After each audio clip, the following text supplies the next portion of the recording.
Confusing the muscle is as simple as adding weight to a movement over time for progressive overload, but it can also get as convoluted as changing the workouts every session. But the core idea of it is to push past plateaus. And while confusing the muscles is a lot of the times very pointless and even counterproductive, there are certain strategies that can be employed that make it a very beneficial and worthwhile muscle building practice. So today I'm going to be going through and giving my thoughts on a couple different muscle confusing / shocking videos from some famous bodybuilders and coaches, and giving my thoughts as a credentialist college student, and then I'll give you my ideas on confusing the muscles so you can avoid the bad and stick to the good.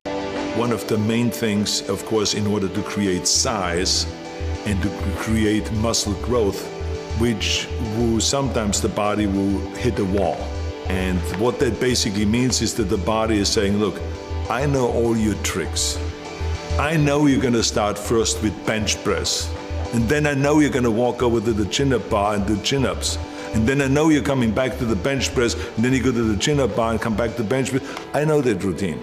I know exactly everything you do, and I am prepared for that. This idea that the muscle is a sentient being and knows what workouts you're going to do is pretty incorrect. Proving that random variation doesn't really have an effect on muscle growth, there was a 2019 study done to compare the effects of a traditional resistance training program to a resistance training program where exercises and repetition ranges were randomized on a session-by-session basis on markers of muscular adaptations and intrinsic motivation. Overall, it included 21 participants over 8 weeks, where the control group performed the same workouts week in and week out, consisting of 2 upper body days and 2 lower body days weekly. The experimental group performed randomized workouts every session, consisting of 2 upper body days and 2 lower body days weekly as well. The findings showed that there was no intrinsic difference in muscle size or strength. However, motivation improved for the experimental group, so there was that. So overall, random variation in the exercise selection had no increased value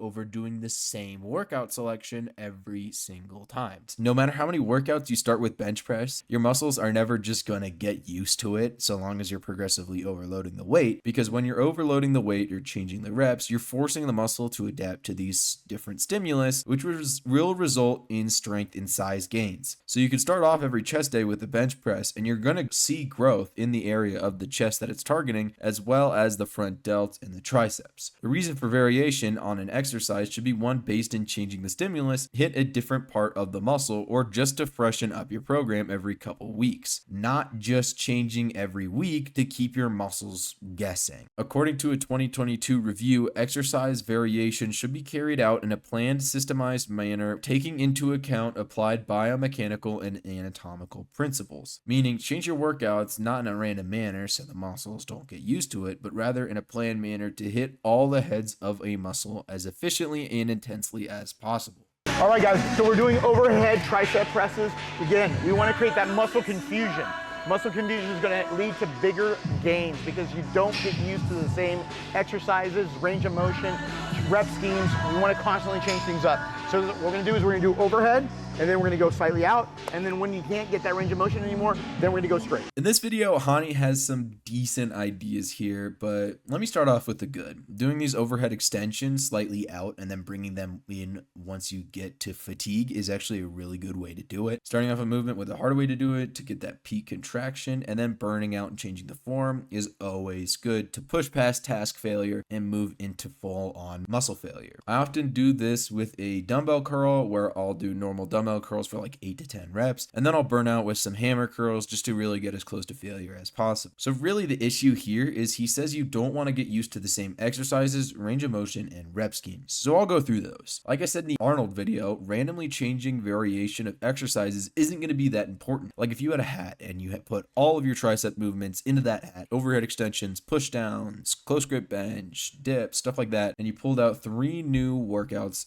every workout just to, change up the variation, there's some issues with that. Like one, you're probably going to get some needless overlap with targeting specific heads of the triceps. Like it's pointless to do more than one overhead movement to target the long head just for the sake of variation. Also, constantly changing the movements isn't going to allow you to track your progress by increasing the weight workout by workout, and you're going to be just guessing on what feels good, and you're not going to be able to progressively overload the weight week in and week out as effectively as if you just stuck to similar workouts every session. Next, he mentions changing the range of motion. I disagree and say that just sticking to the movements that are going to be focusing on a deep stretch is the most conducive to muscle growth. Sure, throwing in some contraction-based movements is fine and good, but really the literature recently has been showing that a deep stretch is the most research supported method of increasing muscle hypertrophy, and there's no good reason to skip out on it. Finally, he mentions rep schemes. As you may know, being in a rep scheme around that 8 to 12 range prioritizes hypertrophy, while being in a rep range around 12 to 30 prioritizes muscle endurance, and being in a rep range around 3 to 8 prioritizes strength. If your goal is purely hypertrophy, it is best to sort of live in that 8 to 12 range. However, changing it up sometimes adds some interest to your workout and can keep it feeling fresh. However, while it randomly changing rep schemes is fine, and even I do it, and it will work, there's some literature pointed out by Jeff Nippard saying that rep range isn't really as important as pushing your muscle as close to failure as possible. Studies show that you can build muscle equally well with all of these rep zones, as long as you're pushing close to failure. The study found that 3 sets of 25 to 35 reps was just as good as 3 sets of 8 to 12 reps, and the study found that 7 sets of 3 was just as good as 3 sets of 10 for muscle growth. So, what's the most effective way to not confuse or shock the muscle, but to push past plateaus and keep your progress from becoming stagnant? Because that's really the core idea here. Well, that's going to be through taking a periodized approach to your program. Periodization stems from dividing your training program into smaller phases that are strategically sequenced to focus on different adaptations to muscle growth. For example, this would include a phase of doing lower rep ranges with heavy weight to build up strength, which will maximize tension on the muscle, leading to hypertrophy